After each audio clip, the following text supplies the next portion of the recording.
Bueno, vamos a empezar, ¿les parece? Sí.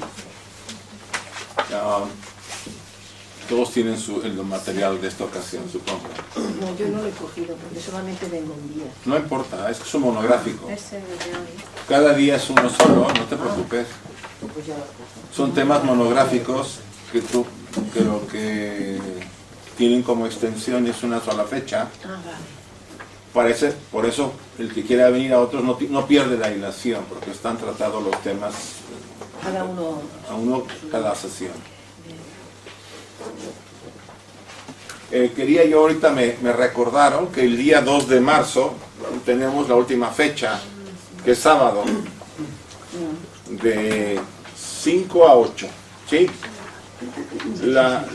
Decidimos eso en parte porque yo deseaba que hiciéramos un poco más de actividad, estando juntos todos, o sea, no solamente ver el trabajo desde el punto de vista del marco que yo les pongo, el marco teórico, sino que aquí hiciéramos algunas dinámicas, lo que no logramos hacer en las sesiones como la de hoy, que es un tiempo dedicado a la presentación del tema. Hay algunas preguntas, pero casi siempre lo que les dejo, los dejo para que lo vean en casa y sus dudas las vean en casa, y algunas me preguntan, pero no todos. Entonces ese sábado 2 de marzo lo tendremos de 5 de la tarde a 8. Y será un mini taller. Y los talleres es donde ustedes y yo trabajamos más. El tema que he escogido, que fue un tema que ya se vio una vez hace mucho tiempo, pero que lo vimos así, es el viaje de regreso de Ulises a su casa. Si recuerden la Odisea. Porque ese tema tiene una gran importancia desde el punto de vista del desarrollo interior. Ese viaje es un viaje interno. Y a mí me gustaría que trabajáramos, yo elaboraré un manual de trabajo e iremos viendo las diferentes fases, y yo le estaré cuestionando en cada fase los aspectos que significa. Por ejemplo, cuando llega Ulises con sus compañeros a esta famosa isla de caníbales, ¿sí? Ellos se bajan a conseguir agua y alimento, porque venían de regreso de la famosa guerra de Troya, y quería llegar él a Ítaca. Como todos los demás guerreros, querían volver a casa. Pero para Ulises le tenía guardado Neptuno, sí. Le tenía guardado un viajecito, pero de los más duros. ¿Por qué? Porque él había matado primero al Cíclope, ¿se acuerdan? Que era su hijo, Polifemo, y después se había enfrentado, ¿no? Había como dicho que él los dioses le hacían a él las puñetas, algo así dijo, no me acuerdo muy bien, pero, o sea, los enfrentó. Entonces lo maldijo Neptuno, el dios de los mares, y lo maldijo a vagar durante todo el regreso, y el regreso fue si el regreso era de 6 meses, 7 meses, se tardó años, porque simplemente en una isla estuvo creo que 5 o 7 años, con una de la ninfa Calipso, ¿se acuerdan? Bueno, lo habíamos visto ya, yo les di material, pero fue simplemente los diagramas. En esta ocasión lo que decíamos es que en cada fase trabajemos esos aspectos, porque Ulises está dentro de nosotros, es un aspecto de nuestra naturaleza, significa algo. Por eso es tan atractivo todavía el mito, o la historia, porque realmente esta parte no la sabemos si es historia o mito, porque en realidad la guerra de Troya, pues se sabe que existió Troya, y hay indicios de que sí esa guerra se efectuó. Ahora, el regreso de Ulises tiene cosas yo diría metafísicas,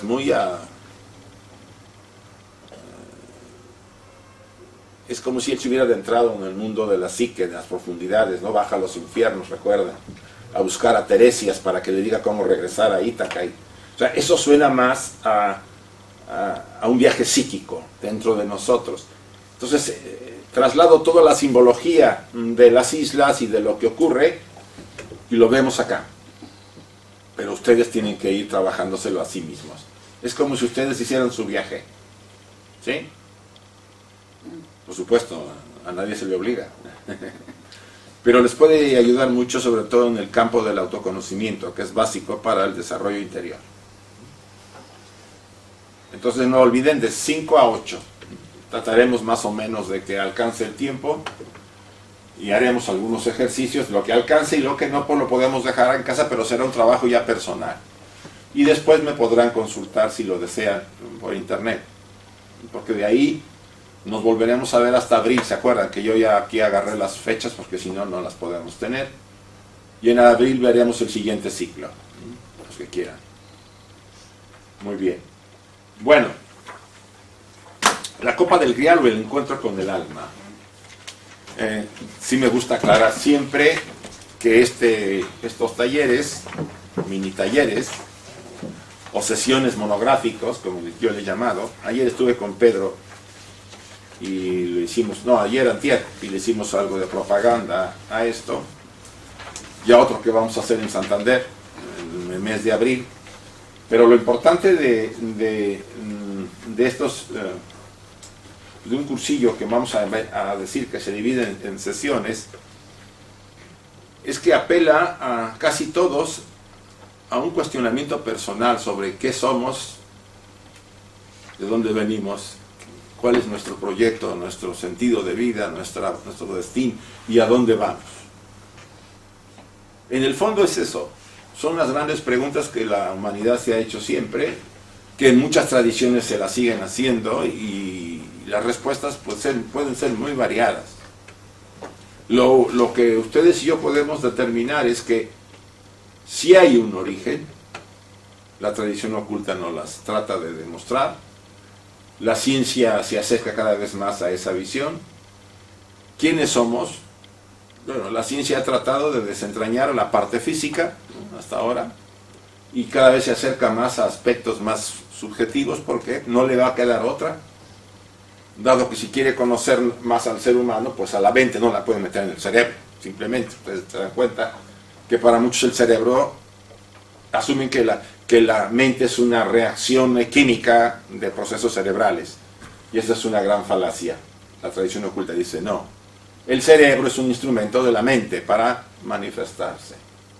Bueno, todo eso va siendo parte de un conocimiento que nos va a ayudar a autoconocernos. El primer paso, así, el primer paso inevitable para todos, inevitable, no nos los podemos brincar. Sean ustedes devotos religiosos, sean ustedes buscadores místicos, sean ustedes investigadores de cualquier línea filosófica. El autoconocimiento, o como decía el templo de Delfos, el hombre conócete a ti mismo.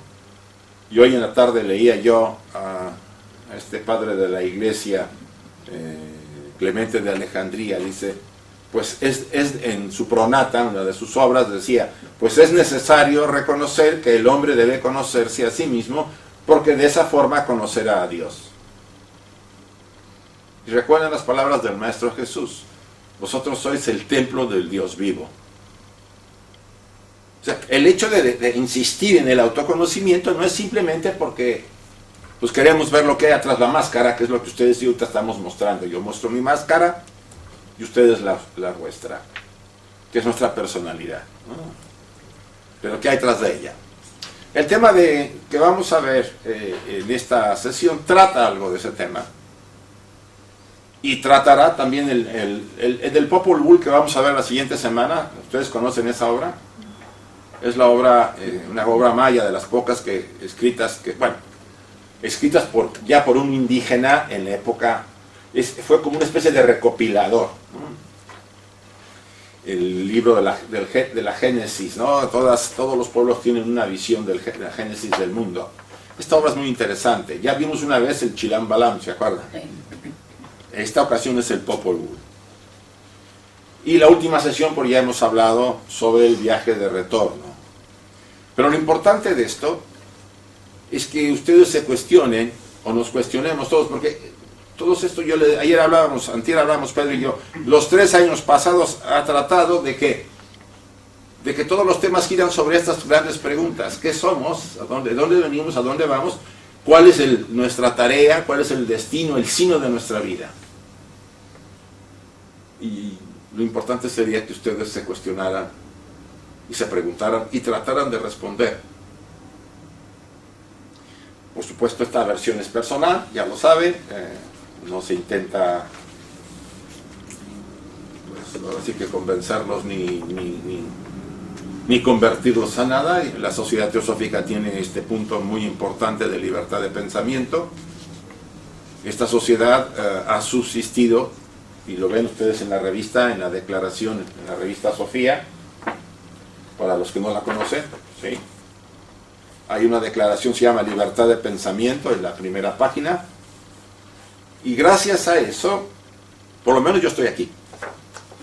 Porque si a mí me hubieran dicho que esto era imposición, hace tiempo que me hubiera ido. Y creo que la mayoría. Porque ya nos han impuesto bastante en otras tradiciones, ¿o no? Sobre todo religiosas, como para que volvamos a lo mismo.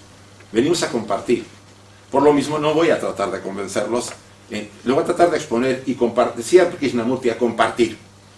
Si ese compartir les da a ustedes nuevas ideas, les acerca algo a una visión más amplia, encantado. Si no, no le hagan caso. A mí no me va a pasar nada. Ya llevo bastantes años haciendo esto y me he dado cuenta que se puede hacerlo mejor, pero no se puede obligar a nadie. Bien, con esta aclaración ya me estoy lavando en salud, ¿no? Por si hubiera algún problema. No es así. ¿Por qué nos fascinan tanto los mitos, las leyendas, las historias? Hay una vitalidad en los mitos y en las leyendas. ¿Por qué? Porque contienen formas básicas de la experiencia humana. Si ustedes analizan por qué nos atraen los mitos, por ejemplo, el que les comenté de Odiseo, o por qué nos atrae el de Isis y Osiris en Egipto, o de la madre de Demeter buscando a su hija cuando desaparece secuestrada por Plutón. Esos grandes mitos de clásicos, ¿no? Incluso en las obras que tenemos ya en la época moderna, ¿no? O en la Edad Media, o ya después del Renacimiento, como hemos visto la obra de Dante, la Divina Comedia, ¿no? Fausto, la obra de Goethe, o sea, el Quijote. O sea, ¿por qué nos atrae? ¿Por qué siguen vigentes? ¿Por qué siguen siendo leídas, a pesar de que cada día, si ustedes van a una librería, encuentran, nos decía una vez, yo cuando ven que escribimos algunas obras con mi socio, nos decía en una librería un distribuidor que decía, mira, cada semana salen cientos de nuevos libros, y así como salen, desaparecen. Unos cuantos sobreviven porque son atractivos, porque el tema es diferente, porque son muy buenos escritores, pero la mayoría no dura mucho más de un mes y ya está fuera. ¿Por qué estas no? Ya tienen milenios de vigencia. Porque guardan esas experiencias básicas humanas. Hay algo en ellas que nos atrae. Actúa como una especie de imán. Y es lo que hace que perdure la obra, o el mito, la leyenda, la historia, la novela. ¿Nunca les ayudó? ¿Han leído Siddhartha de Hermann Hesse? Tiene algo en esa obra. Tiene una vida, ¿no? Nos recuerda que están nuestras luchas, aunque no lleguemos a estar como Siddhartha. Incluso Siddhartha duda del Buda, a pesar de haberlo visto. Se cuestiona. Ese es el quiz del alma humana, ¿no? Siempre tratando de desentrañar ese gran secreto de quién soy, ¿no? ¿Por qué estoy aquí? ¿Cuál es la razón de todo esto? La experiencia humana está inspirada por los arquetipos. Pues la conciencia personal es un complemento que requiere energía, por lo que solo se puede mantenerse por periodos limitados. El tema de los arquetipos también ya lo hemos visto. ¿Se acuerdan que lo mencionamos desde que Platón fue el que acuñó probablemente las primeras ideas sobre arquetipos?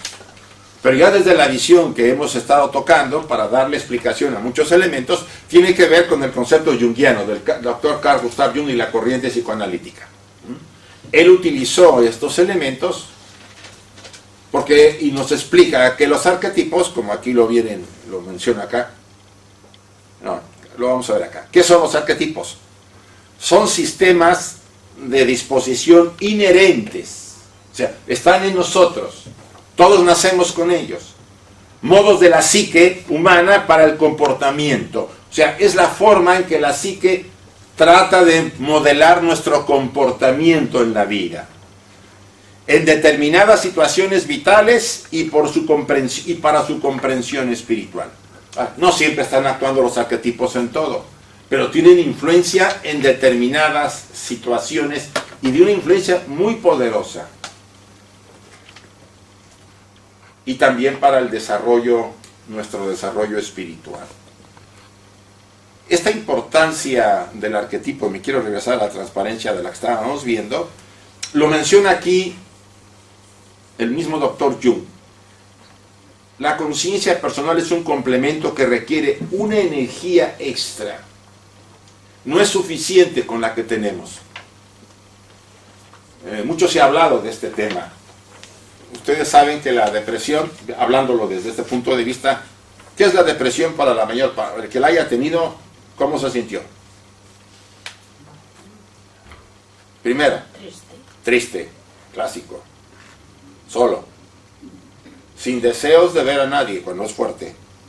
Hay depresiones melancólicas que están de un nivel menor. No quiere trabajar la persona, no quiere comer, no quiere ver a nadie, se encierra en su habitación, apaga la luz y ahí se sienta. Cuando es una depresión endógena, fuerte, es el grado más poderoso, el grado que nos lleva a ¿qué?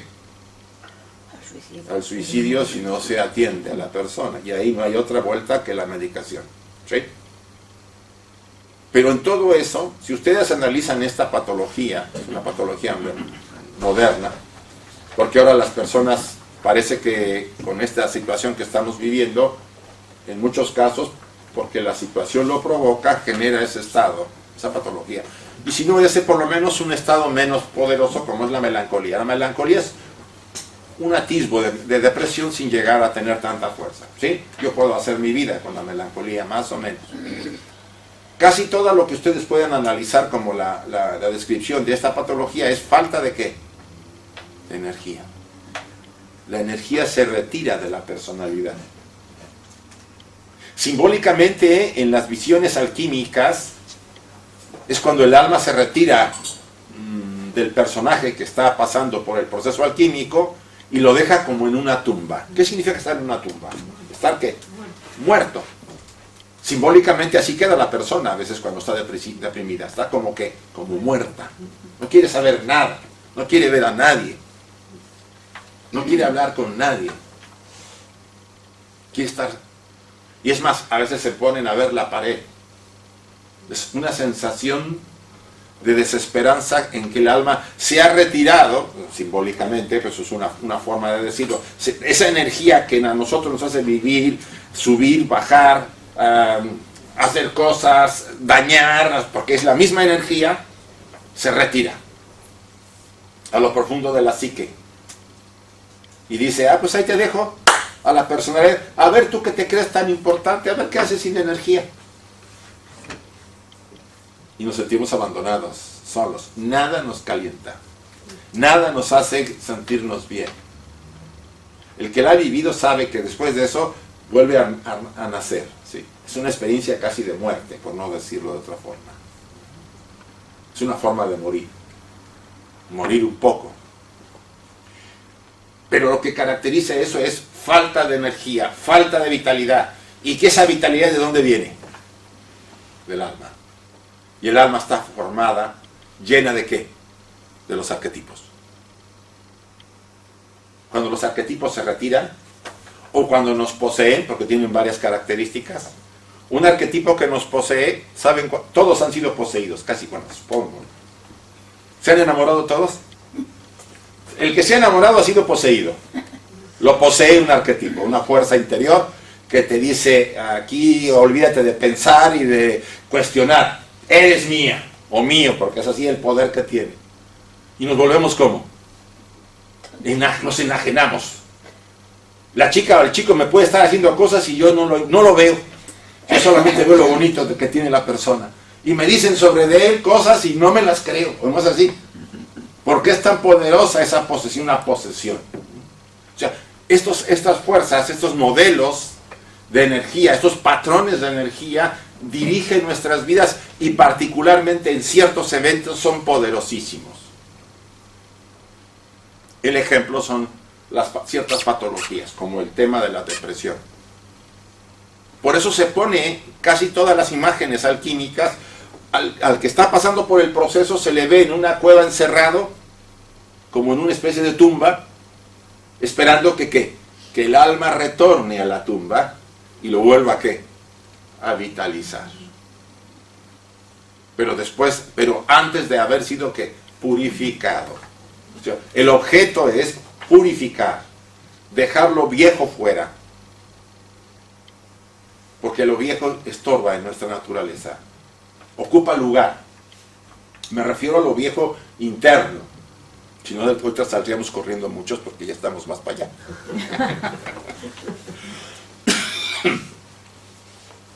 Porque lo que dice el inconsciente es necesario en orden, por lo que el inconsciente es necesario en orden de aportar la energía. El desarrollo y la preservación del ego, nuestra personalidad consciente, es representada con razón por el mito del héroe. Por eso nos interesan mucho los héroes de todos los mitos y de todas las leyendas. Porque ellos van a buscar preservar la estructura. Es el arquetipo interior que trata de volver a reequilibrarnos. Por eso Odiseo pasa por lo que pasa. O Dante cuando pasa por el infierno. O Deméter, la diosa, con su hija. Si ustedes analizan la vida de todos los grandes héroes y heroínas, todas preservaban, de alguna manera, luchaban contra esas fuerzas que querían destruir. Y después de vencer, volvían y equilibraban y volvían a la ciudad o al hogar nuevamente renovados. Esa es la función de estos poderosos patrones de energía internos. ¿Y qué es el grial? El significado simbólico del recipiente se remonta a tiempos muy, muy primordiales. Por eso puede denominarse una representación arquetípica. En realidad el grial es más antiguo de lo que ustedes se pueden imaginar. Ya en el diagrama que todos tienen por ahí van a ver que el origen de esta larga leyenda, una leyenda que ha tenido un largo proceso, el diagrama está aquí adelante, lo tienen por ahí. ¿Sí? Lo tienen ahí, está atrás, se los saqué y se los agregué. Ustedes pueden ver que el origen de esta famosa leyenda del Grial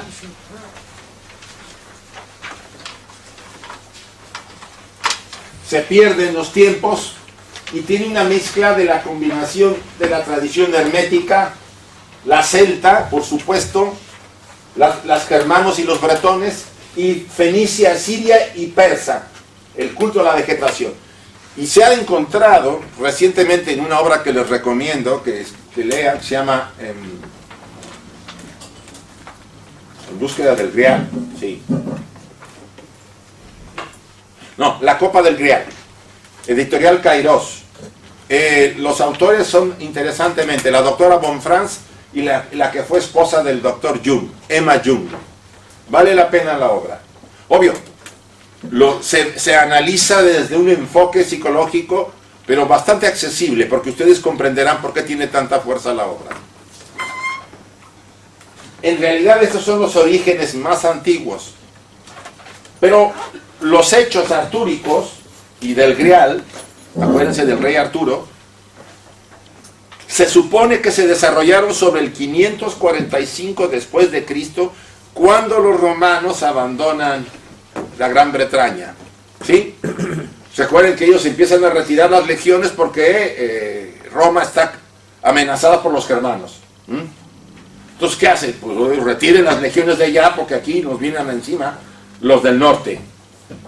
Entonces queda abandonada la isla de la Gran Bretaña y hay una lucha. Por el norte vienen los piratas irlandeses y por el sur los normandos quieren meterse. ¿Ah? Entonces empieza a darse esa condición de que los que quedan, que casi todos son una combinación de romanos mezclados con los primitivos habitantes de la Gran Bretaña, empiezan a formar los llamados feudos, o sea, empieza a haber esa distribución y esa organización que conoceremos de toda la Edad Media, sobre todo la Edad Media Baja, y ahí empieza un monje benedictino, que ahorita no recuerdo su nombre, tiene un nombre en latín, lo acabé de leer en la obra de Robert de Boron de Merlín, que por cierto se la recomiendo también, es una obra pequeña pero bonita. Él la escribió, o por lo menos tomó la historia que él encontró y la preservaron. Era un monje muy detallista, se hablaba de él que todo lo guardaba muy claro. Entonces los archivos que él dejó con esta leyenda o esta historia en su momento, que él recogió, pasaron a otras tradiciones y de ahí se fue moviendo hasta llegar a nuestros días. En realidad, los que la constituyeron como verdaderamente esta leyenda fueron Chrétien, perdón mi francés, Chrétien de Troyes. de Troyes. Este es se puede decir que es el que más se le ha dado valoración a la versión que él hizo en el 1180 después de Cristo, hasta habían pasado 1000 años. Y por supuesto, después hay otra muy buena del señor Wolfram Aschenbaum, ¿sí? Él también tiene una buena versión, y la de Robert de Boron, que aquí no incluyo. Robert de Boron, pues fue también, como se acuerdan ustedes, en la Edad Media existían esos los trovadores, ¿cómo le llamaban? Que cantaban en los trovadores que andaban de castillo en castillo, y él hace un arreglo y se le distingue que no sea tan antigua porque él cristianiza la obra. La obra original no es cristiana, viene entre comillas de origen pagano. Pues miren las influencias, ¿sí? O sea, todavía la de Chrétien no tiene influencia cristiana. El que le da la influencia cristiana es Robert de Boron, y es entendible, porque la iglesia veía el poder que tenía esta obra y la influencia que arrastraba, y entonces deciden hacer ese cambio. Y vamos a ver porque es muy interesante también. Recuerden que la elaboración y los cambios que se hacen a las leyendas y mitos no solamente es por intereses humanos, sino también porque la psique humana, el inconsciente, la parte profunda, está haciendo que reelaboraciones, ¿no? Y eso es lo que más nos interesa. Por supuesto, hay otra versión de Perlevaus. Está el ciclo de la Vulgata cristiana del 1200, la juez del Santo Grial de los cistercenses, y la influencia de la Cábala, de los templarios y de los albigenses o cátaros, incluso del Islam y de la alquimia. O sea que hay una mezcla de todo. Pero hay una que yo acabo de descubrir, la influencia egipcia de Osiris. ¿Por qué? Es muy interesante esta influencia, yo incluso tomé nota. Ustedes recuerdan que la versión cristiana dice que Nicodemo toma la copa de la última cena, y con esa copa, cuando está sangrando el cuerpo de Cristo, toma sangre, ¿sí?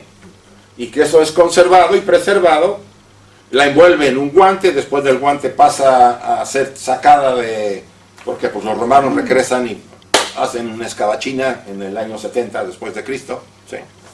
Y pues todo el mundo se va de Israel, y ellos se van.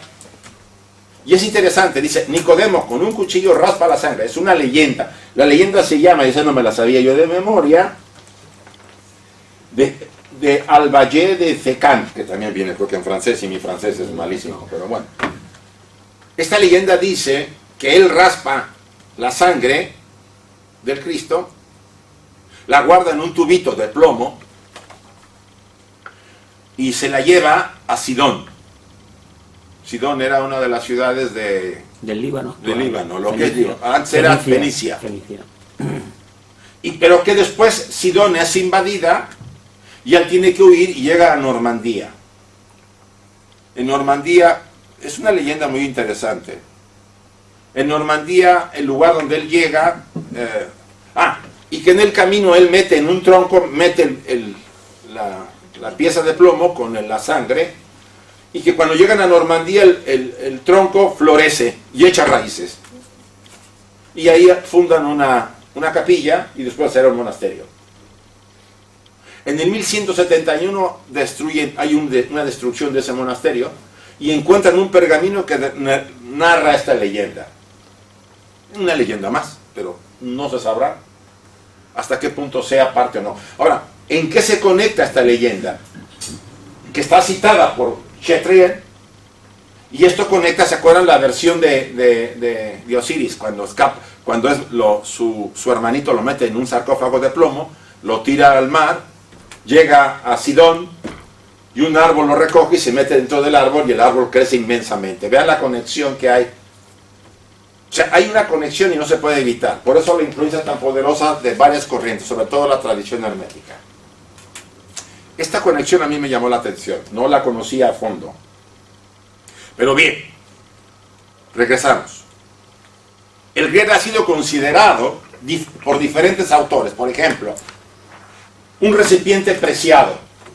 La palabra grial viene de gracia también, de cuenco, tiene varias acepciones. Es una gracia, ¿sí?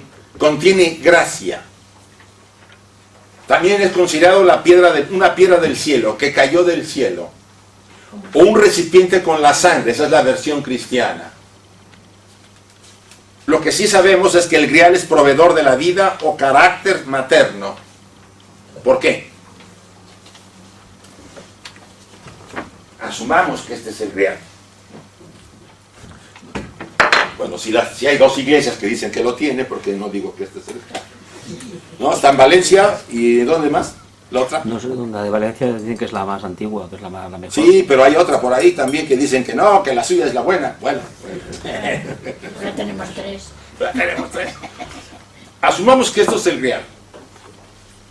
¿Qué objeto tiene este recipiente?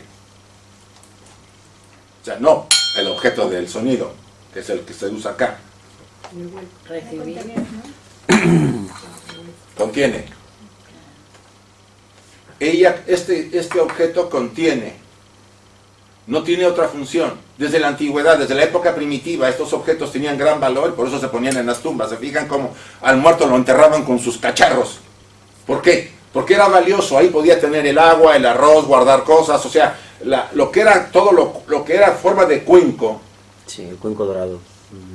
Siempre han tenido un valor muy interesante, muy importante. En la China tiene, en lugar de un cuenco, es una especie de como las que cuando hacen ustedes acá el adobo, ¿cómo le llaman? El que ponen ahí en las chimeneas, grande, ¿no? Una marmita. Una ermita. ¿Sí? Marmita. La marmita. En China era la marmita desde el punto de vista religioso, ¿no? O sea, siempre el espacio que contiene el cuenco ha sido de valor porque el espacio es contenedor y es un símbolo materno.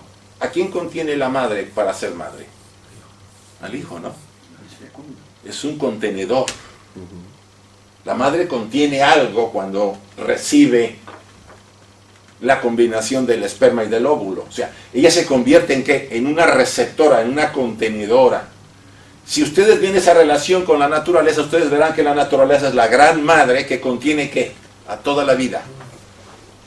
Lo sagrado de los contenedores, y en el caso del grial, que aquí la vemos en una escena alrededor de la mesa redonda, ¿se acuerdan la leyenda del grial? En el castillo del rey Arturo, los 12 caballeros sentados alrededor de ella, ¿no? Y había siempre un asiento vacío. Eso ya es la versión de Robert de Boron, el asiento número 13, que pertenecía a quién? Al maestro. Teóricamente hay dos versiones. Una, que el que se sentaba podía morir si no era capaz de tener un corazón puro. O sea, al Maestro Jesús. O a Judas. Esa es la otra versión. ¿Sí? Pero Judas era parte de los apóstoles. Por eso la versión que más tiene fuerza es que era el lugar del Maestro. Nadie podía merecer ese lugar si no tenía ese corazón puro. En esta versión es muy interesante. O sea, es proveedor de ¿qué? De vida. Y el carácter materno que tiene no se le puede quitar. El carácter femenino. Y por otro, sacrificio por la sangre que contiene. Ustedes saben bien que la sangre es una fuerza, y en muchos pueblos la sangre se asume que tiene ¿qué? La vida, el alma del sujeto. Hay mucha gente que en la antigüedad, y todavía lo hace la gente, mata animales y se toma la sangre para tomarse la fuerza. O los sacrificios humanos que se hacían, el objeto no era tanto el cuerpo, sino que la vitalidad de la sangre. Asumiendo que este cuenco, de acuerdo a cierta versión, a la versión cristiana, contuvo esa sangre, no deja de ser que un cuenco que contenía ¿qué? Algo muy valioso, muy importante, dador de vida. Y la versión en general, en ese sentido, se empata en todos. Es una gracia, porque lo que tiene nos produce una gracia. Es un cuenco que tiene algo que nos alimenta, que da la vida, que contiene la vida como la madre, que nos da sabiduría, porque ha habido siempre marmitas y cuencos con el soma que se les daba a beber en las grandes iniciaciones, también tenía que ver con un cuenco. Y si ustedes lo analizan, lo interesante del cuenco es que es valioso porque está vacío. Si esto estuviera denso, ¿serviría el cuenco? O sea, lo vacío es lo que es importante. Y aquí me voy a la visión del Sunyata de los budistas. Todo es ¿qué? Un vacío. Si se van ahora a la descomposición del átomo, a las profundidades del átomo, ¿qué encuentran los científicos? Vacío. Un vacío. Y hay espacios entre una partícula y otra tan inmensos como el universo. Y aún esas partículas se pueden seguir dividiendo hasta llegar ¿a qué? A nada para nosotros, un vacío. O sea, nuestra verdadera naturaleza está vacía. En el sentido que lo que para nosotros significaría algo que es contenido. O sea, lo valioso del cuenco es que contiene un espacio vacío. O sea, lo valioso es el vacío. Y esta referencia nos lleva, esta es una referencia taoísta, nos lleva a ¿qué? Que lo que ustedes y yo valoramos, nos guste o no, está ¿qué? Vacío. Y ya otras veces he puesto el ejemplo de sus zapatos, porque son de valor, porque son importantes, porque tienen ¿qué? Un vacío para poder meterse, si no, no serviría. Un auto, ¿por qué sirve? Porque se pueden meter, si estuviera denso no pueden entrar. Sus pantalones o sus faldas, ¿por qué sirven? Porque hay un vacío adentro. Todo lo que nos es útil está vacío. Entonces, ¿nosotros qué tenemos adentro? ¿Qué somos nosotros? ¿Un qué? Un contenedor de algo. Un cuenco vacío. Y nuestra vida estará siempre dirigida a descubrir lo que está ¿qué? Contenido. Pero nuestra vida tiene una razón. Somos un contenedor para que esa copa del grial, tenga ¿qué? Sentido. El grial solo se manifiesta en determinados momentos y a una persona determinada. ¿Qué significan estas palabras particulares? En determinados momentos y a una persona determinada. Que es un misterio a nosotros. Que no a cualquiera.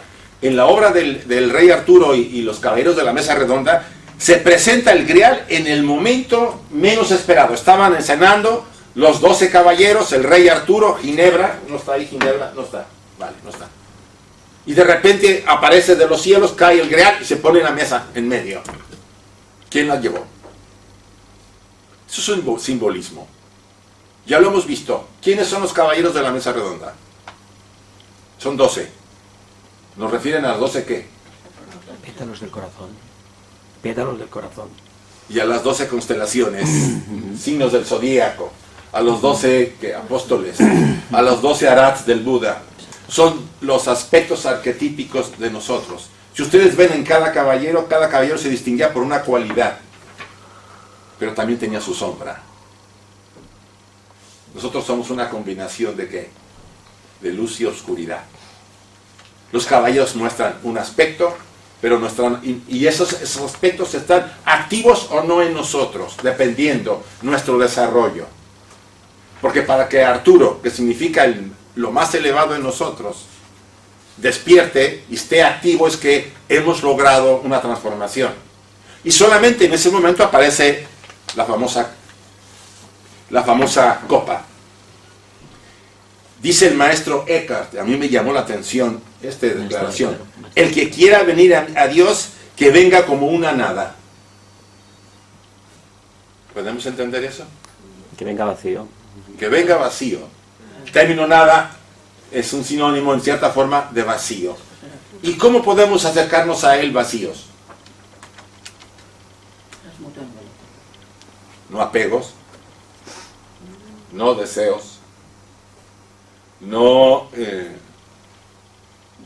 usar este traje, pero dejarlo sin que nos preocupe cuando las cosas no salgan como al traje le gustan.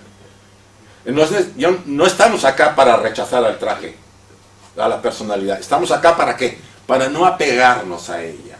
¿De dónde surge el miedo de todos nosotros? Como lo dijimos la semana pasada, cuando hablamos de Giordano Bruno, en uno de sus pasajes lo dice claramente. Surge de que ustedes y yo nos hemos apegado a esto, y esto es finito, se acaba. Y el miedo en el fondo tenemos miedo porque sabemos que esto se acabará algún día. Si estuviéramos adheridos a esa esencia, a ese cuenco interior, y el cuenco, ustedes se darán cuenta que significa ¿qué? El alma que contiene, no habría miedo, no habría terror.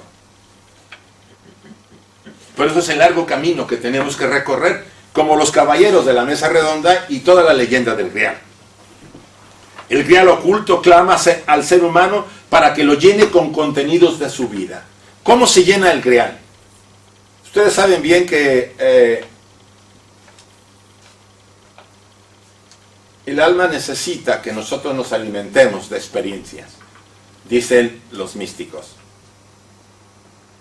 Y ustedes y yo cada día en nuestro diario vivir estamos ¿qué? Llevando a cabo y tomando decisiones. No se trata acá que seamos muy inteligentes, para empezar, ¿eh? No se trata acá que tengamos dinero. No se trata que sepamos mucho. Es lo de menos. Lo que se trata es que ustedes y yo seamos conscientes de nuestros actos de cada día y de las decisiones que estamos tomando. ¿Qué ánimo nos lleva tras cada una de las decisiones que tomamos? ¿Qué hay tras de ellas? ¿Qué intención decía el Buda? Eso es lo que hace que el cuenco de nuestra alma se llene, de día y de noche. Porque dicen también, los sueños son ¿qué? Alimento para el alma. El sueño es la digestión de las experiencias del día y el alma las ¿qué? Las digiere. ¿Quién nos mandó el sueño? Fíjense, nuestro ser interior, los arquetipos, el sí mismo, lo que ustedes quieran. O sea, el sueño viene para hacer una especie de digestión interior. Y esas imágenes y las experiencias del día nos van alimentando. Ya lo decía Simón el Mago en el primer siglo de la era cristiana, este gnóstico de las sectas de los simonitas. Cada uno de nosotros está sembrando un árbol y ese árbol va a dar frutos. ¿Los frutos son qué? La capacidad de ustedes y mía para vivir de una manera intensa de esas decisiones que tomamos cada día, de esa autoconciencia cada día, de ser nosotros sinceros y auténticos, de vivir verdaderamente como seres humanos. Y eso va a dar un fruto. Y ese fruto estará guardado en un gran granero en los cielos, que cuando nosotros lleguemos, será dado a nosotros y a toda la humanidad. Él dice que todos los actos de todas las personas afectan a toda la humanidad. No solamente para mí, ni para mi familia. Afecta a todo. Por eso aquí dice, el Grial oculto clama en nosotros, y ustedes y en mí, nuestra alma nos dice, atrévete, lléname de tus contenidos de vida. ¿Pero qué tipo de contenido quiere? Un contenido lleno de egoísmo, de ambición y de tontería y media, de ignorancia, que así le podemos llamar para no calificarlo de otra forma. O un contenido de autoconciencia, que nos equivocaremos, no importa, corregiremos y seguiremos adelante. Recuerden lo que decía el Dante en la Divina Comedia, a la salida. No es el problema los pecados. El problema es que tú sabes que estás haciendo mal y no haces ninguna corrección. Eso sí es pecado. O sea, darnos cuenta que hemos hecho mal, arrepentirnos verdaderamente, corregir el error, porque tenemos que corregirlo, y seguir adelante y dejar en paz al pasado. Y aquí lo vuelvo a repetir, no es cuestión de saber y poder o de una regular inteligencia, sino el uso que se haga de ellas. ¿Para qué usamos el saber y el poder que tenemos y la inteligencia que tenemos? Ahí está el quiz. ¿Para qué lo usamos? ¿Qué intención hay tras de ello? ¿Qué efecto tiene sobre la gente que nos rodea? Aunque a mí me parezca, sí, yo me sé, no sé, la doctrina secreta de memoria, vaya a decir algo, ¿no? Qué cosa que no lo puedo creer. Una vez un chico en México me decía, anoche me leí la doctrina secreta. Caray. Anoche. Digo, pues ¿cómo le habrá hecho? Eso lo que estoy haciéndole así a las hojas, pues son 6 tomos, ¿no? Bueno, yo no me quedé viendo, dije, bueno, pues sí, puede ser. ¿Qué empacho? Sí. No, es que a veces se piensa que porque tener uno conocimiento ya uno ha realizado una parte importante. No se está peleado con el conocimiento, pero el conocimiento en exceso se vuelve ¿qué? Un problema, un obstáculo. Porque ocupa demasiado espacio. Y no hay espacio ¿para qué? Para la autenticidad, para la naturalidad, porque ya todo está elaborado. Recuerden el pesebre del Maestro Jesús, cuando llegan a María y José a pedir en el hostal un lugar. ¿Qué le dice el hostalero? No hay lugar, está lleno. ¿Lleno de qué? ¿Quién le hará el hostal? Nuestra mente. El hostalero, pues ya sabes, nuestro yo. Está lleno de pensamientos, de tontería y media. Y a lo más valioso podía decir, bueno, se compadeció, digo, atrás hay un pesebre, puedes pasar ahí. El pesebre significa que había cierta humildad en este sujeto, como ojalá en nosotros lo haya algún día, si no es que la hay, ya. Solamente así puede nacer un niño divino. Solamente así puede el alma alimentarse. No con nuestras flagrantes y importantes teorías y la ciencia que parece que todo lo llena. Perdonen, todo eso sirve, tiene su lugar. Pero hace tiempo que nos hemos alejado. Porque con toda la ciencia que tenemos, ¿cómo andamos en el mundo ahorita? Pregunto. ¿Nos está arreglando el tema? Resuelve cosas de salud, nadie lo niega. Está haciendo cosas, pero ¿qué está pasando al ser humano? Estamos más divididos que nunca, más fragmentados, más luchas, más peleas. Y la ciencia tiene un lugar importante, pero incluso la ciencia está siendo utilizada ¿para qué? Para controlar al que no la tiene, para vendérsela al que a través de armas nuevas.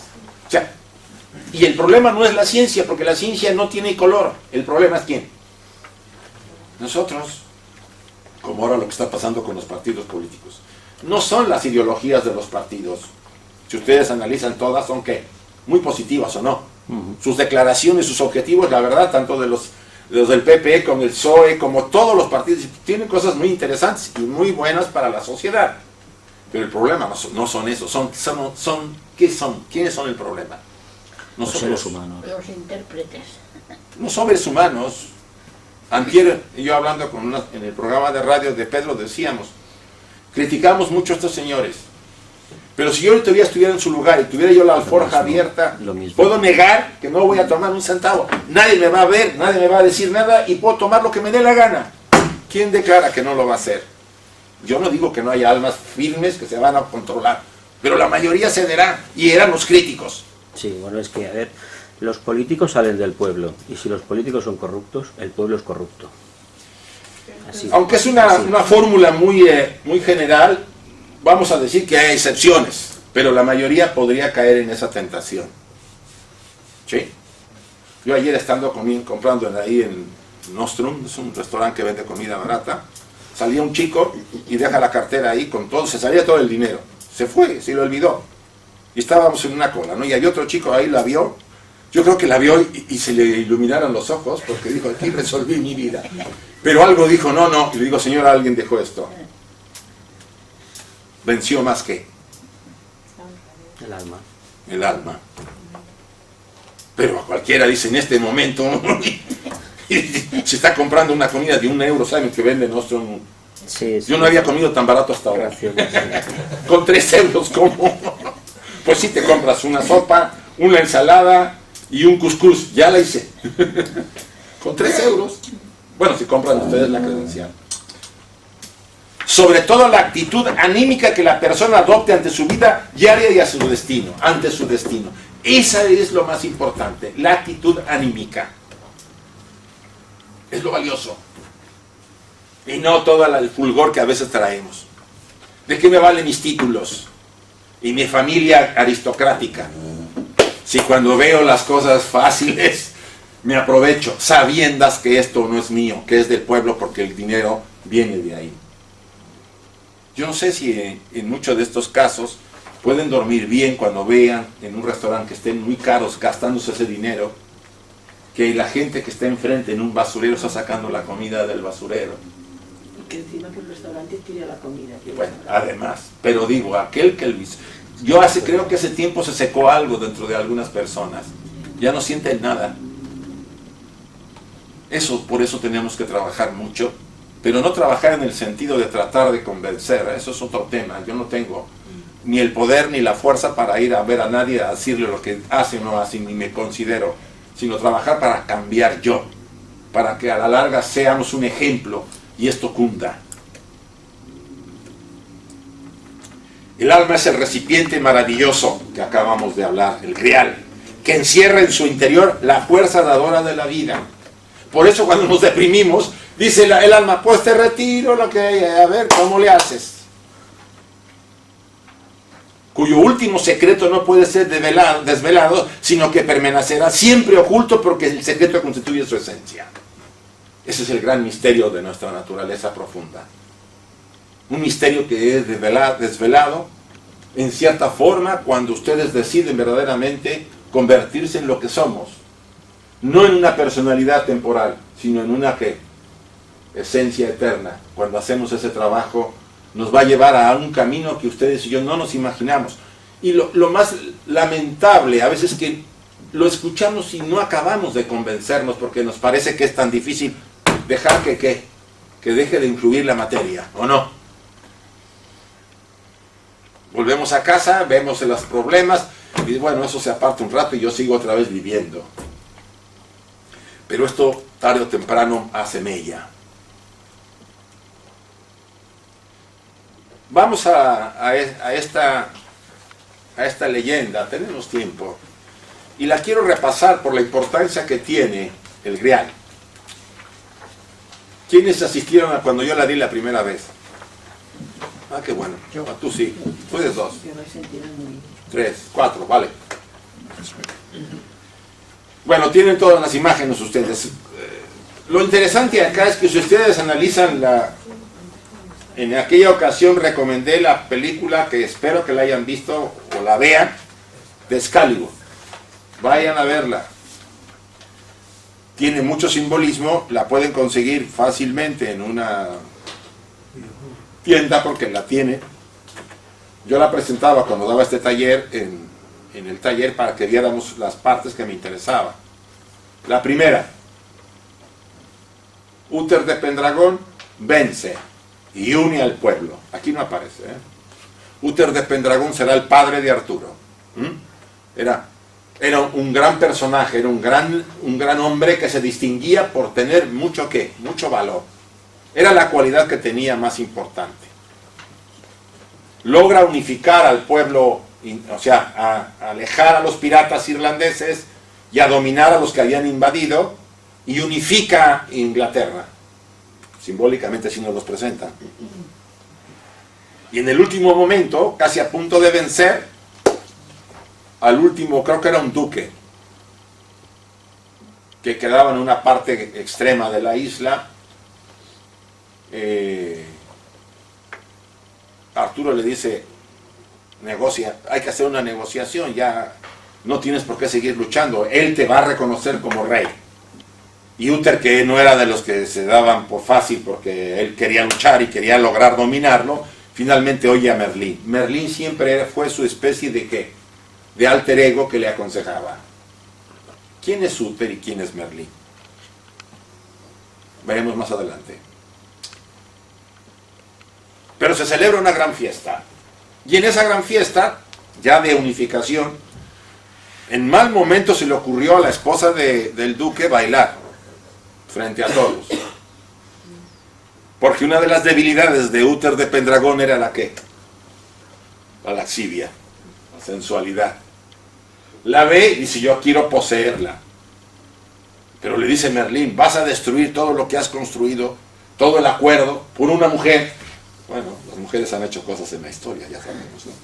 Si la guerra de Troya fue por una mujer, imagínense, la que armó, juntó no sé cuántos pueblos para acabar con Troya. Ahí hay otros intereses, pero se dice que ella lo originó todo, ¿no? Entonces, pues él se da cuenta, el duque, de que Uther quiere poseer a su mujer y vuelve, se rompe el acuerdo y sigue la lucha. Entonces ahí, yo creo que era parte del destino. Le dice Uther a Merlín, yo quiero a esa mujer, quiero que despiertes al dragón, a la fuerza interior, para dominar al duque y quedarme con su mujer. Y Merlín no quiere, pero dice, bueno, entonces Merlín ve el destino, el futuro, y dice, de acuerdo, te voy a ayudar, pero el producto de esa relación es mía. Y el duque, con la laxivia que tenía, con la sensualidad que lo dominaba, ya saben que cuando estamos poseídos por eso, tenemos poco control, pues dijo, sí, vale. Lo hizo aparecer como el duque llegó al castillo mientras el verdadero estaba peleando, se mete, ve a la mujer, la posee ahí en la alcoba esa noche y se sale. Pues sí, ella queda preñada ¿de quién? Del que sería ¿qué? Arturo. Y al duque lo matan en la pelea. Esto no acabó. Pasan los años y Merlín viene ¿por quién? Por el producto. Vino por Arturo. Y el duque no quería, Uther no quería. Y la mujer tampoco, la que era esposa. Recuerden que en la antigüedad, si yo vencía a alguien, me quedaba con su mujer y con todo, ¿sí? Era una costumbre. Te quedabas con todo. Y la mujer le trata de convencer y él dice, no, yo juré, porque lo hizo jurar por Excalibur, la espada. ¿Qué significa qué? La verdad. El poder de la verdad. Discernimiento, fuerza, de verdad. Vale. Como lo hizo jurar por eso, le dice, no puedo, se lo tengo que dar, he jurado por eso. Hasta esto, Uther respondía. Le da Arturo le dan a Merlín al niño Arturo, y Merlín, chale, se sale volando de ahí, porque se sabe que se va a arrepentir, y viene atrás de él, porque la mujer lo induce, y se mete en el bosque, y le tienden una celada al rey, que ya lo esperaban, los antiguos compañeros del duque, esposo de la mujer, y lo matan. Y en el momento de la muerte, Uther clava la espada en una piedra, ¿sí? En una roca. Hasta ahí. ¿Quién era quién? A ver, para que vayamos en el cuento. ¿Quién era quién? ¿Quién era Uther? ¿Se acuerdan si ya estuvieron acá? Ah, no todos, perdón. Uther es la personalidad vieja, violenta, muy agresiva, muy valerosa, pero que no podía gobernar, porque tenía muchas más debilidades de las cualidades que podía tener. Él no merecía gobernar. ¿Qué iba a gobernar? A sí mismo. Cuando ustedes y yo somos violentos y que nos pueden dominar nuestros momentos de irritabilidad, vean, apenas mataron, un hijo mató a su padre a puñaladas, salió en el periódico ayer, no sé si lo vieron. Cuando él sea consciente de lo que hizo, si es consciente, si estaba tocado de la cabeza no será consciente, pero si es consciente cuando se le vaya el momento de iracundia, lo siento por él. Podemos llevar a cabo cosas bárbaras cuando estamos en estados. Hay quien pierde totalmente el control. Lo mínimo es que te insulta hasta de lo que vas a morirte. Máximo puede llegar a las armas o a matarte. ¿Sí? Bueno, pues en este caso, Uther no podía gobernar. Y Uther tenía que, ¿qué? Morir. Por eso, cuando ustedes y yo pasamos por una crisis muy fuerte, sobre todo la crisis existencial de los 28, 35 años, parece que nos vamos a morir, nos da una depresión, tenemos un accidente, nos dejan a mujer, nos sacan del trabajo. Siempre habrá algo que nos mueva para que lo viejo que representa Uther, ¿qué? Pase a mejor vida, y el nuevo que está ahí esperando, Arturo, es la nueva personalidad. Uther vivió para dar nacimiento a Arturo. Esa era la función de Uther. Sin Uther, sin Arturo, no sería nada. Porque la nueva personalidad, Arturo, estaba lleno de ¿qué? De elevados ideales, de bondad, quería ser lo mejor. Ya había habido una translación. Diríamos, hubo una gran crisis en la vida del sujeto, y en el cambio se convirtió en un héroe. Salió el héroe que todos llevamos. Y además, ¿quién lo educa? Merlín. Por supuesto, la educación de Merlín es una educación muy especial. Aunque primero lo da a una pareja de malvenidos nobles, que tenía un hombre que tenía un viudo, que tenía un hijo, se los da a que lo cuiden. Y cuidan a Arturo en los primeros meses, ¿no? En los primeros años de su vida. Cuando ya está grande Arturo, bueno, que está más o menos jovencito, actuaba como escudero de su hermano, que era el hijo verdadero del Señor, y él no sabía que no eran sus padres, él creía que eran sus padres. Y en un torneo, cada año iban a un torneo para tratar de sacar la espada de Excalibur, porque el que la sacara se convertiría en rey de Gran Bretaña. Entonces todos iban y todos peleaban, y al final el que ganaba, peleaban simbólicamente porque no había muerte, se vencía, quien lograba vencerse, ¿no? En las diferentes luchas, sacaría la espada, y cada año nadie lo lograba, todos fracasaban. Estando en el torneo Arturo, ya verán la película más detallada, alguien le roba la espada del hermano, y Arturo se pone como energúmeno, digo, pues ya no, ¿qué? Si soy el escudero y me roban la espada, ya, ¿qué hago aquí? Y sale tras el ladrón, sin darse cuenta que el chico se va perdiendo, y pasa por donde está la roca, y ve la espada que está clavada, la Excalibur, y dice, güey, no está el chico, ve la espada, y no sabía nada de todo esto, ¿no? Y dice, pues le llevo esta, y agarra y saca Excalibur. Y había ahí a un lado de la piedra siempre uno de esos ermitaños, bendiciendo la piedra y no sé qué. Lo ve, pega el grito y todo el mundo se acerca, y él le da miedo y la vuelve a meter. Entonces el ermitaño dice, el chico ha sacado la espada, pero todos los caballeros que eran caballeros, y él no lo era un escudero, entonces no quieren, y todos quieren volver a probar, y nadie puede sacarla, hasta que convencen a alguien que lo deje sacar, y la saca. Y en ese momento, si no todos, la mayoría lo reconocen como nuevo rey.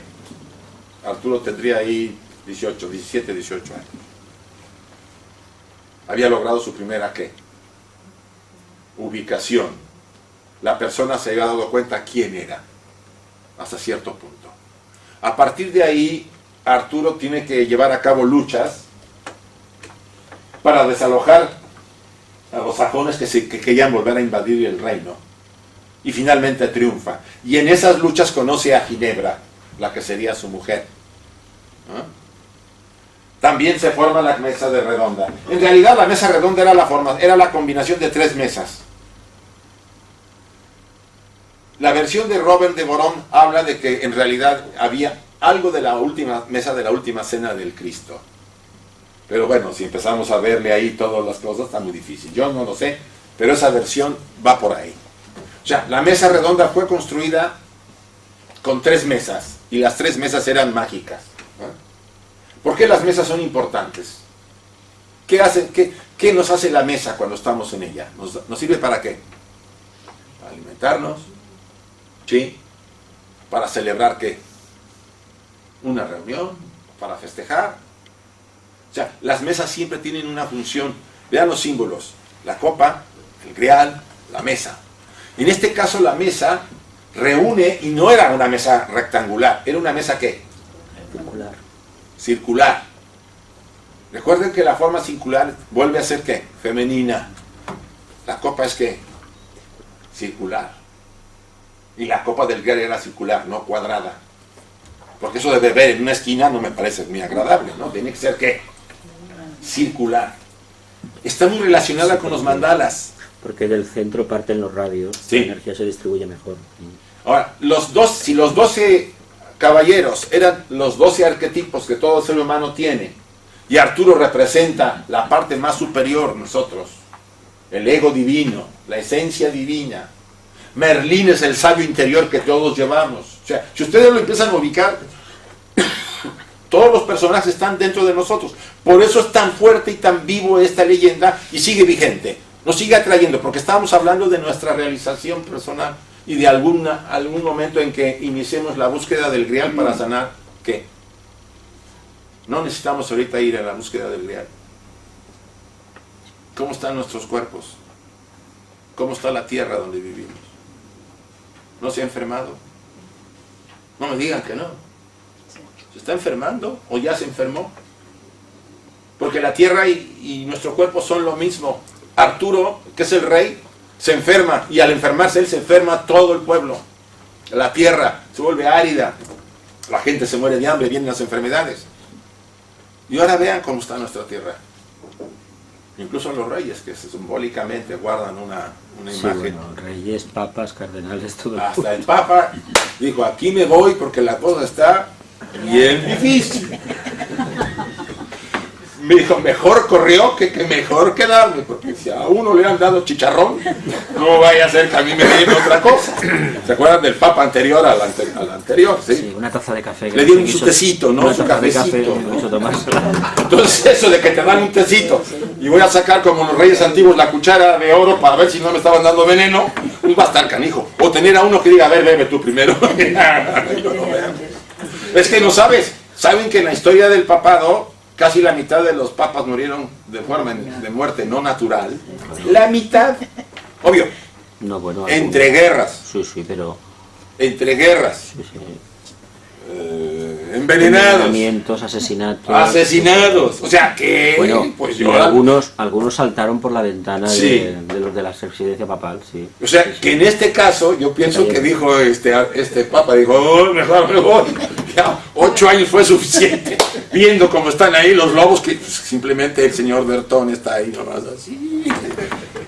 O sea, que está difícil, ¿eh? Dejo ya. Pero si ustedes lo analizan, miren, fíjense, casi en todo está moviéndose esta tierra. La tierra está enferma. Necesitamos revivir esta leyenda en nuestra vida. Despertar el Grial. Que venga a nuestra vida para volver a ¿qué? A curarnos y a curar la tierra. Y para eso tenemos que rectificar. Recuerden a Krishnamurti, cambiar. Usted cambia el mundo. Necesitamos hacer ese cambio. Insisto, estos símbolos son muy poderosos porque siguen vigentes. Si la historia de Arturo fue en el año 500, pues ahorita estamos en el año 2013. Estamos igual. El numerito ese. Y estamos igual, o sea, pero porque es moderno y con tecnología. Y somos el triple no, miles más de habitantes en la Tierra. Y ustedes y yo, ahí vamos. Pero hay gente que se muere. No sé, el otro día sacaron las cantidades de niños que mueren de hambre en África y de nacimiento. Y hablan de cientos de miles. Así, de cientos de miles. Yo de veces digo, ¿cómo puedo estar así? Sin volverme loco. Si no me vuelvo loco por lo que está pasando. Bueno, por supuesto, se casa con Ginebra, pero ahí también metió la mano, pues el destino. Cuando fueron por Ginebra, Arturo manda a Lancelot, que era su mejor caballero, a que vaya al castillo del padre de Ginebra para traerla al castillo donde estaba Arturo y se casara. Y esta chica se enamora de Lancelot y Lancelot se enamora de ella. Ahí quién manda. Pues Chihuahua, el corazón manda. No creo que si se han enamorado alguna vez ustedes decidieron, ¿o sí? Nadie decide cuando se enamora, ¿o sí? Es una jugada del destino o del alma. Bueno, se enamoran, mantienen las formas más o menos hasta que ya no se aguanta. Y ahí entonces viene pues, el problema de que el rey Arturo está herido porque son amantes Lancelot y Ginebra. Ustedes ven esas figuritas medias primitivas, pues que eran mis primeros diagramas que yo hacía hace como 30 años, ¿eh? Para que vean de cuándo van dando. Entonces la Tierra está yerma y está enferma. La Tierra somos ustedes y yo, todo. Porque Arturo representa ¿qué? La vida una, la esencia una, que está en nosotros. Si eso se enferma todo. Y la única manera de poder recuperar esa salud era en búsqueda del Grial.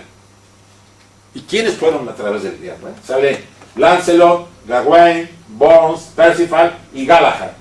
Y se entran al bosque. El bosque es un lugar que misterioso, lleno de ¿qué? De ladrones, oscuro, de brujas. Siempre ha sido el símbolo del inconsciente. El campo Recuerden, emocional, el campo emocional. el campo emocional, el inconsciente.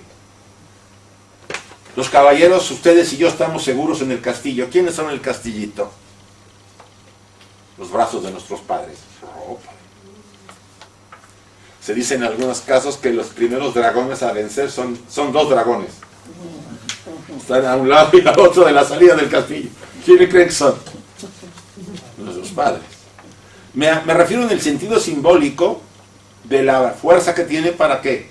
Para impedir que a veces no seamos lo que tenemos que ser. Que hay casos. Si a los padres se les pasa la mano, pues pobres de los hijos, porque les quitan vida, ¿sí? Muchas personas nunca han querido salir más allá de su terruño, se meten en un trabajo y no quieren cambiar. O sea, hay una sensación de que no querer irme a buscar, ¿no? Tiene que ver algo con la educación, la tradición, la influencia, la sociedad. Hay muchos factores. Lo importante es que hay que salir a buscar el Grial. Y hay que ir al inconsciente, a las profundidades de nuestra naturaleza. La historia es muy larga, pero nos vamos a centrar en Percival. Percival, uno de los caballeros, quizá el más puro, dice la tradición, había nacido en un bosque. Su padre era un caballero de la mesa redonda y su madre, pues una de la nobleza.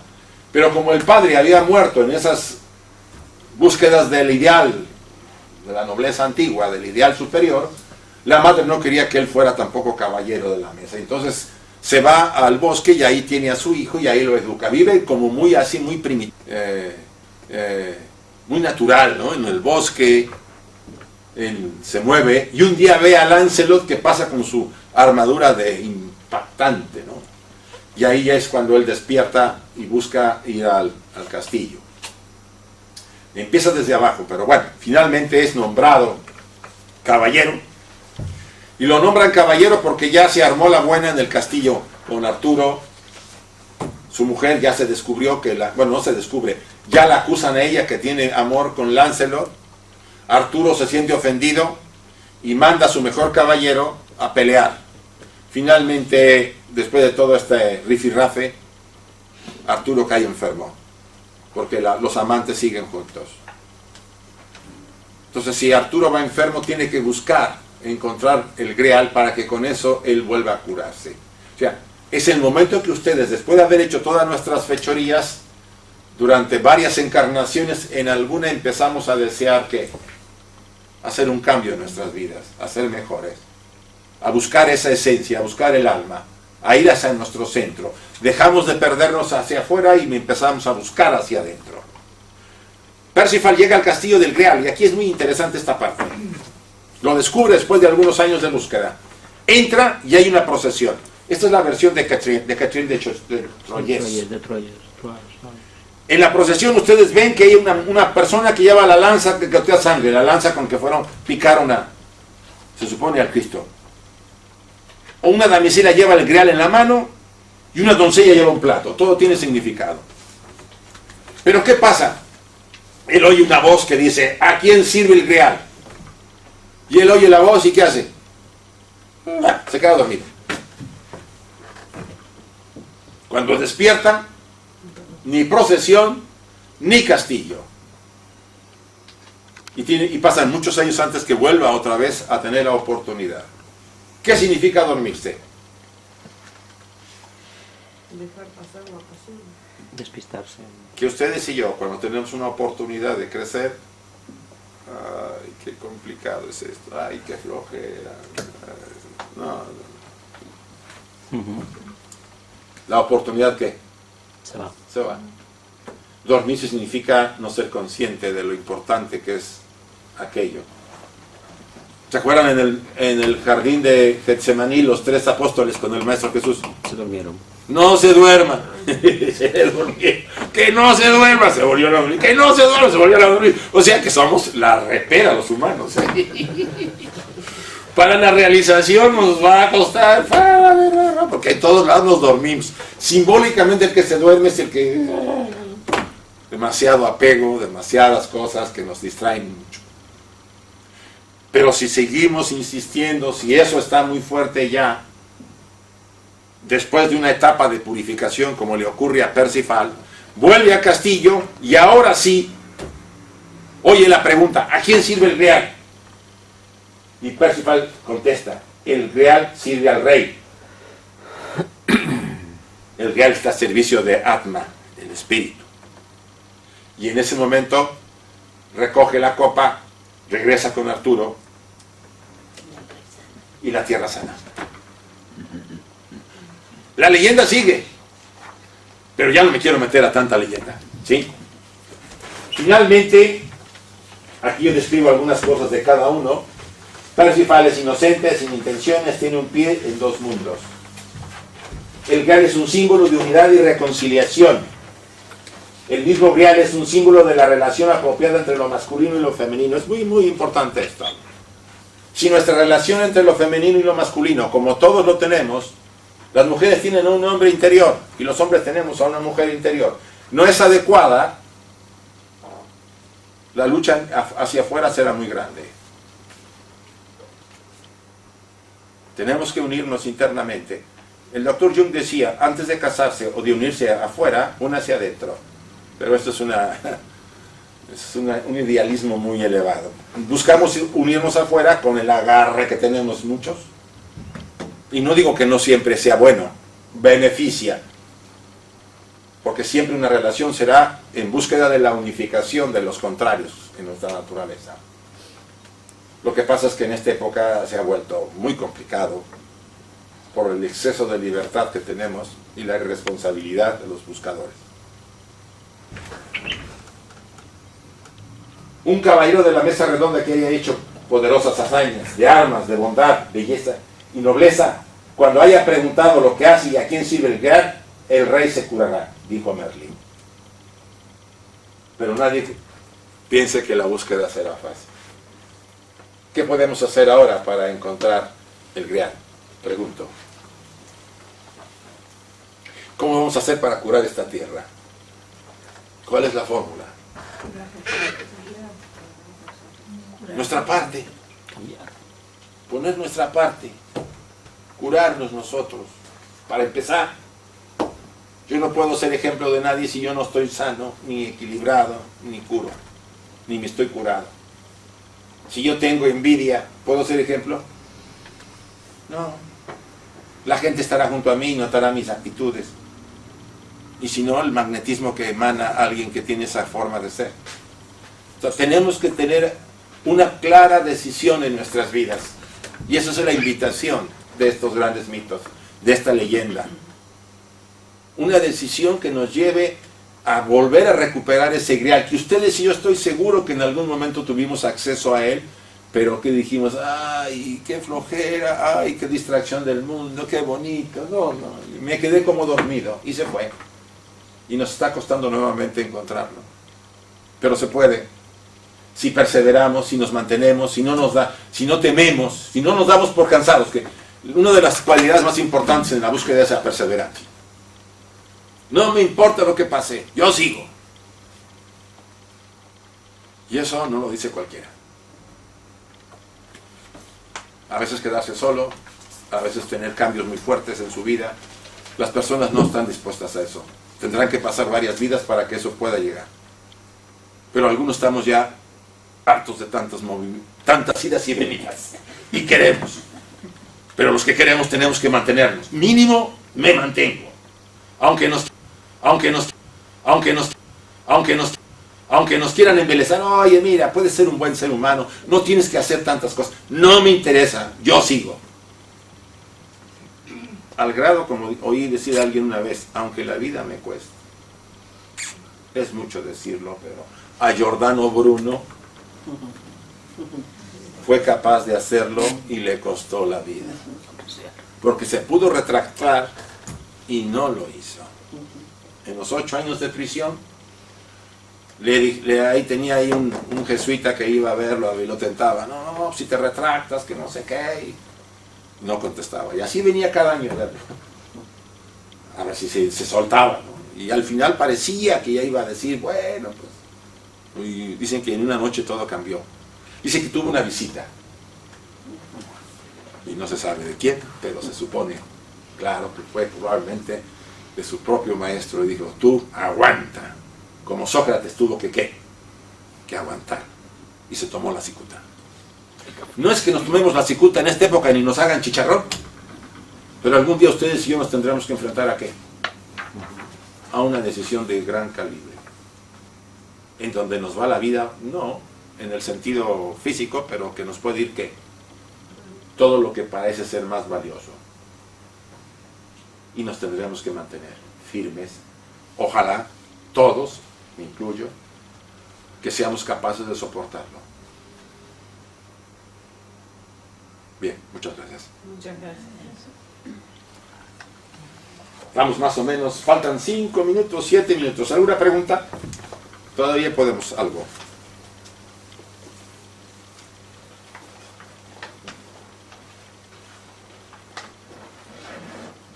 Yo quería preguntarle, ¿qué es lo que desequilibra la parte femenina de la parte masculina?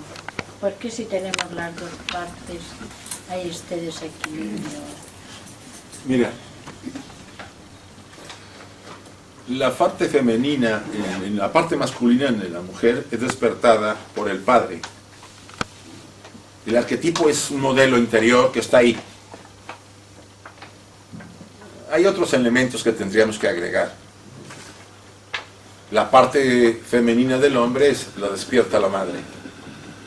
Sin agregar los otros elementos que son muy fuertes, pero que no me quiero meter porque no daría tiempo para la respuesta. Si nuestros padres nos activaron, nos dieron lo mejor, pero también nos dieron ¿qué? Lo que tenían mal ellos. Por eso simbólicamente Melanie Klein dice que el padre y la madre, cuando está el niño o la niña en la cuna, los dos van con un puñal y le asestan una puñalada. Simbólicamente ¿qué? Le transmiten todo y activan al arquetipo del niño o de la niña en esa persona. Entonces, el sujeto, hombre o mujer, tiene que primero tratar de sanar esa relación. Porque de remate, además de que se activan esos dos aspectos, que son nuestros padres, son los que lo activan, yo a mis padres los introyecto dentro de mí. O sea, para que se den cuenta cómo está el tema. Entonces, hay que sanar esa parte, como sanar afuera. Si puedo y los tengo vivos, ojalá pudiera hacerlo afuera. Porque tanto yo lo logre afuera, lo sanaré adentro. Y sanarán mis relaciones también con mi pareja o con mi pareja interior. Hablemos de la interior. ¿Es un trabajo largo? Sí. Pero se tiene que hacer alguna vez, en alguna encarnación. Yo no, o sea, insisto, esto no es para hacerlo ya y a la semana ya estoy bien. No, esto va a llevar. Hay almas más desarrolladas, no lo tienen que hacer tanto. Pero la mayoría que somos más limitadas, pues tenemos que ir trabajando. Quizá varias oportunidades que venimos a hacer un trabajo muy fuerte en ese. Hasta que estamos en condiciones, como estuvo Mozart, en condiciones. Desde el punto de vista musical. Porque traía la repera con sus padres. ¿Sí? O sea, él llegó con las condiciones de músico, genial. Hizo lo que hizo. El Buda llegó así. El Maestro Jesús, si quieren verlo así. Pero hubo condiciones que se tuvieron que ir puliendo en vidas y vidas para llegar así.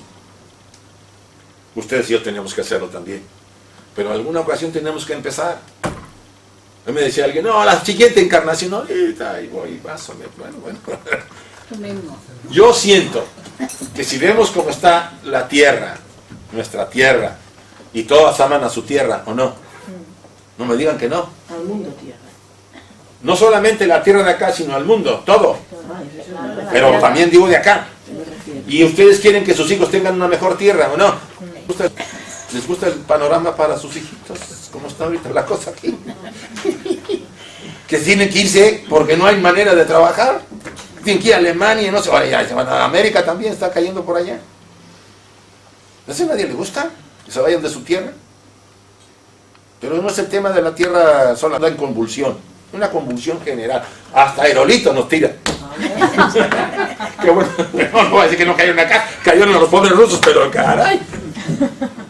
O sea, en ese sentido, no podemos evitarlo. Que se den cuenta ustedes que hay que hacer algo. Esa es la invitación.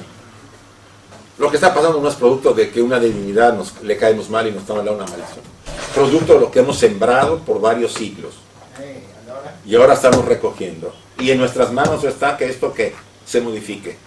Y no solamente por nosotros, sino por las futuras generaciones que no merecen esto. No merecen esto, chicos. Yo tuve oportunidades en los años 60, yo soy de esa época. Y tuve trabajo y desarrollé mis proyectos y mis carreras y todo. ¿Por qué no van a tener ellos lo que yo tuve? ¿Por una catarba de ambiciosos que se querían quedar con todo el dinero? No solamente ellos, solo nosotros también hemos sembrado que eso se produzca. Entonces la única fórmula que hay para mí es el cambio personal. Los demás, cada quien sabe su destino y su carga. Pero lo que me interesa a mí es mi proyecto y mi situación. Porque si yo hago ese cambio, yo voy a ayudar a mucho más a la gente. ¿Sí? Porque si irradia, ¿no? Si irradia, eres ejemplo. Se ven que no dices mentiras, que eres honrado. Al principio te dirán como un bicho raro, mira ese bicho de dónde salió, es honrado y no dice mentiras, es justo. Oye, cosas que antes eran naturales o no. No eran los valores que defendíamos antes, ahora no. Sí, ahora son anormales ser así, en una sociedad como esta. Tenemos que recuperarlo. Porque no son valores pasajeros, son valores del alma, del grial. Bueno. Pues vamos a ver. Intentemos. Como dijo un maestro de sabiduría, inténtenlo. Y por lo menos si alguien nos dice al final, en el juicio final, yo diré, yo lo intenté. No me tiren mal. Vamos a cerrar la reunión, ¿les parece? Ya se la media y quiero ser puntual. Recuerden, la próxima semana vamos a trabajar lo del Popol Vuh, ¿sí? Les puede gustar mucho porque es un tema sacado del tema de los mayas. No voy a hablar de las predicciones mayas, ya vieron que falló. No es que haya fallado. No falló. No falló. Ya fue, nomás que no fue como nosotros queríamos. Y está durando, porque es el cambio. Y ahora está No, fíjate, Margarita, yo estaba yo en la India el 21. Sí. Y estábamos ahí, pues algunos, ¿no? Yo me acuerdo que estábamos desayunando, cenando, no me acuerdo. Y había unos en una mesa antes de la hora esa famosa, que estaban así como diciendo, ¿y ahora dónde nos vamos a correr aquí? Digo, por favor, si tienen un poco de conocimiento, esto es simbólico. Si ya empezó el cambio desde hace 3 o 4 años, esto viene arrasando. ¿No se acuerdan cómo empezó todo? Ya todo empezó, no va a haber un cambio así. Estos se imaginan que va a caer un aerolito como a los pobres dinosaurios, ¿no? No es por ahí. ¿Eh? Sí, pero pues no. Si eso hubiera caído ese día, medio mío. Aunque hubiera caído ese aerolito así chiquito, hubiera armado una o no. Oye, había gente que se había hecho hasta un túnel. Un búnker de esos de un búnker de estos, ¿eh? Pero si esa cosa se hubiera retrasado un poco, o se hubiera adelantado, perdón, se hubiera adelantado para el 21, uy, se hubiera armado aquí la tierra. Ya ven, como la maldición nos va a venir encima. Bueno, vamos normalmente cerramos los talleres, la sesión con una invocación pequeña, ¿sí? Es una invocación dada por Anivesa, es neutra, lo hago porque no tiene ningún sentido ideológico para ningún aspecto, y por eso me interesa. A ver si apago bien esto. Ya está. Oh, sí. Está muy caliente de repente. Cierren un momento sus ojos, por favor. tomemos en cuenta lo que hemos hablado, tocado, y el significado que a nosotros nos puede dar lo que hemos tocado esta tarde-noche. Repitamos las frases que les voy a pedir que digamos, después de que yo mencione cada una de ellas. Oh vida oculta que vibras en cada átomo. Oh vida oculta que vibras en cada átomo. Oh luz oculta que brillas en cada criatura. Oh luz oculta que brillas en cada criatura. Oh amor oculto que todo lo abarcas en la unidad. Oh amor oculto que todo lo abarcas en la unidad. Que cada ser que se sienta uno contigo, Que cada ser que se sienta uno contigo, sepa por lo tanto que es uno con todos los demás. sepa por tanto que es uno con todos los demás.